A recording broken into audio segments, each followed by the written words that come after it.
Hi. The topic today is ethical transformation for blockchain. Quickly about me, I think this is the pointer and try it out. Yes, it is. So I work for DLT Labs, where we develop blockchain-based solutions for enterprise. We have got many clients that we have done work with. You can see about 50 there. We have got offices in Toronto, Tokyo, Singapore, and the development center in India. We've got strategic alliances with those major consulting firms, PwC that we work with very closely, IBM, Ethereum alliances, etc., etc. So when I talk, many people say, you have an accent, you have a different name, so where are you from? So today I thought I will talk to you, I'm going to skip that in terms of time. I want to talk to you about where I am from. So I am originally from the DRC, born and raised there. DRC is a country in Africa, right in the middle there. And I was born right on that town called Lubumbashi. Spent my first 20 years there pretty much until I decided to travel and go study. DRC, it's a country of about 80 million, twice the population size of California. And second largest country in Africa, 11th in the world. It's big. And of course, our most famous export is Mutombo Dikembe, and we have 2 more NBA players there. And however, DRC is one of the poorest countries in the world. So we rank bottom in all major rankings: human development, education, corruption, etc., etc. And unfortunately, it is extremely rich in terms of natural resources. So we have about 24 trillion of natural resources buried under the ground that we cannot take advantage of.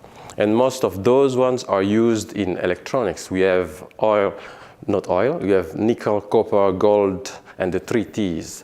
The reason why I wanted to talk about cobalt today, cobalt is a byproduct of nickel and copper. It is used in many electronics. So they put it in batteries. That's one of the main use. Put it in batteries, and then batteries that have cobalt are better quality, higher density, last longer, etc. And in terms of usage, so your phones have got about 5 to 20 grams of cobalt. Laptops have got that much of cobalt in them, and cars 4 to 14 kgs, and planes have got about 4.5 tons of cobalt. And the usage mainly splits 50-50 between consumer electronics and commercial use, pretty much. And cobalt production in the world, you can see 2/3 comes from the DRC, where I am from. And it's literally 300 kilometers from where I grew up in that region. That's got the highest concentration of cobalt. And yeah, there are a lot of mines there, all kinds of people exploiting the mineral. And in terms of reserves, again, DRC has got half of cobalt in the world right now.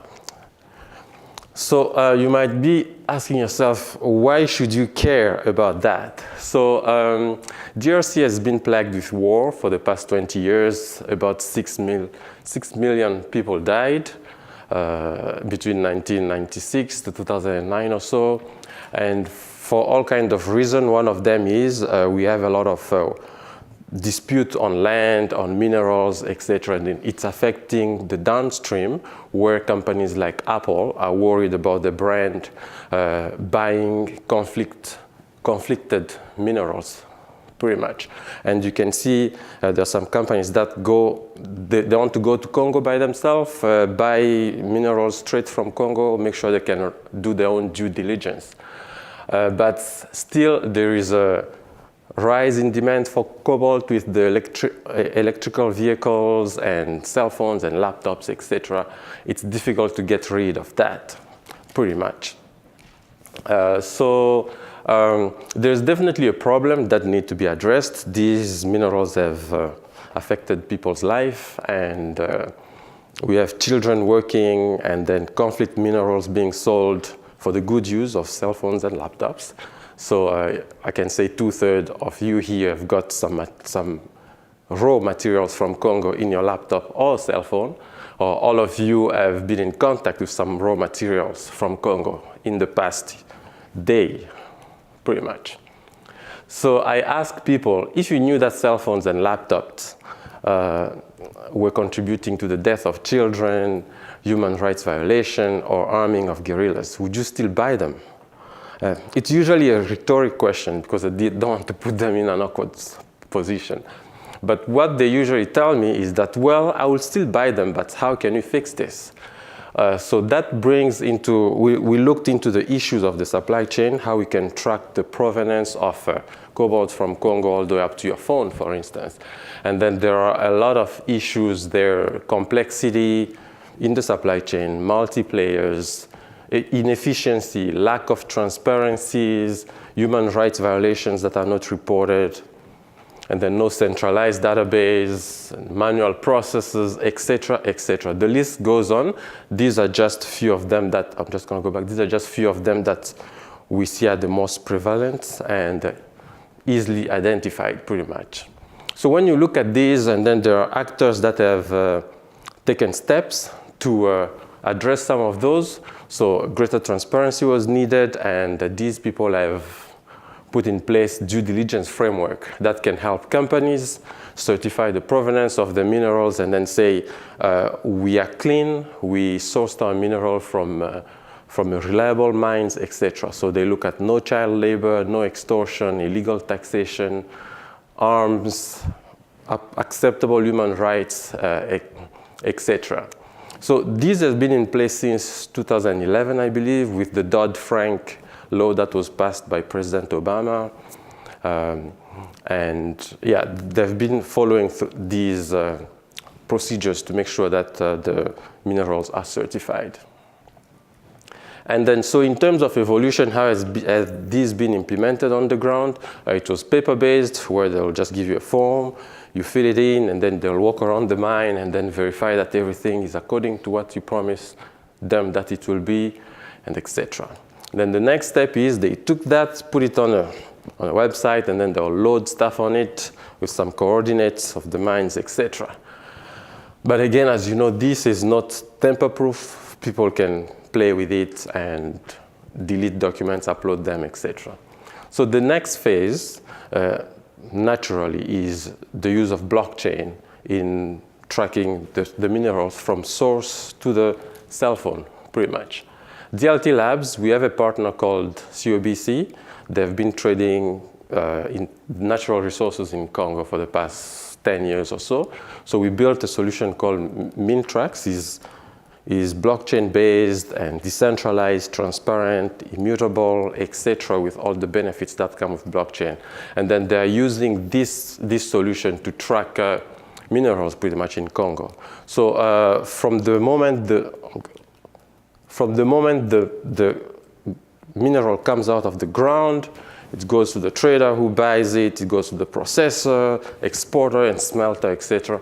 Throughout the whole supply chain, with each exchange of hands, we are recording that information in the blockchain. What this allows is gives auditors and regulators and compliance authorities, etc., where they can just log in. We give them a tag ID, and then they can track. They can pull out all information related to that specific bag with documents that we use to run a due diligence, etc. So they are able to view this in real time because of the way these players are decentralized. Some of them are in Congo, some of them are in Washington, etc. But they all have access to that based on specific permissions, and then they can review that information. This is supposed to be an eye test. It's a sample architecture of the solution. Pretty much on the right is the blockchain, in the middle is the middleware, and on the left is the front end.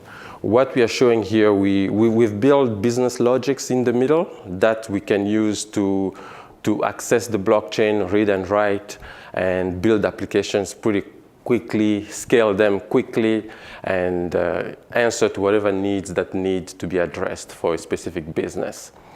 And then we are blockchain independent or platform independent, where we work with Ethereum, IBM, Hyperledger, etc. So for this specific solution that we built for mineral tracking, we are using 3 products that we have built. A wallet is where we manage transfer and receive of payments between the miners and the traders. It's a digital wallet. It's not a cryptocurrency wallet, it's just holding fiat money. From there, we send requests to the bank through payments gateway, and then they make the transfer. And then the asset track is where we track the cobalt across the supply chain. And the registry and certify is where we load due diligence documents, payments, invoices, and etc. To certify that these were done, and we store them on the blockchain. And it's very scalable, as I mentioned. So far, we are working with Cobalt blockchain only, but we will get more mines and traders on the platform. We went with Hyperledger Fabric for 3 specific reasons. One of them is its modularity, easy to add and remove features on it. Fine-grained permissioning, which is important. We don't want everybody seeing everything, for instance. And smart contract capabilities that could be written pretty fast. So quickly, we signed out. We built the JV to come up to have Mintrax. Our partner have got about 40 million that they have to buy cobalt. We'll be processing about 40,000 tons of cobalt a year on the platform starting pretty much this month. And then we'll grow it according to their needs pretty much. This is a view of the application. I'm not going to go into this in interest of time. If you would like to see a demo, I can show it to you later.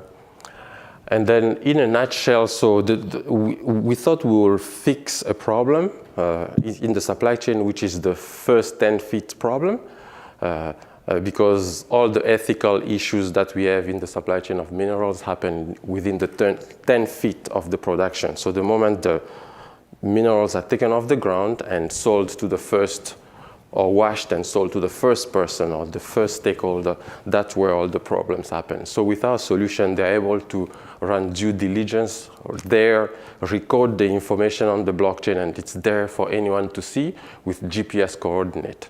Now, whatever happens down the line, it's being tracked, and you can really trace the mineral from there all the way to the source.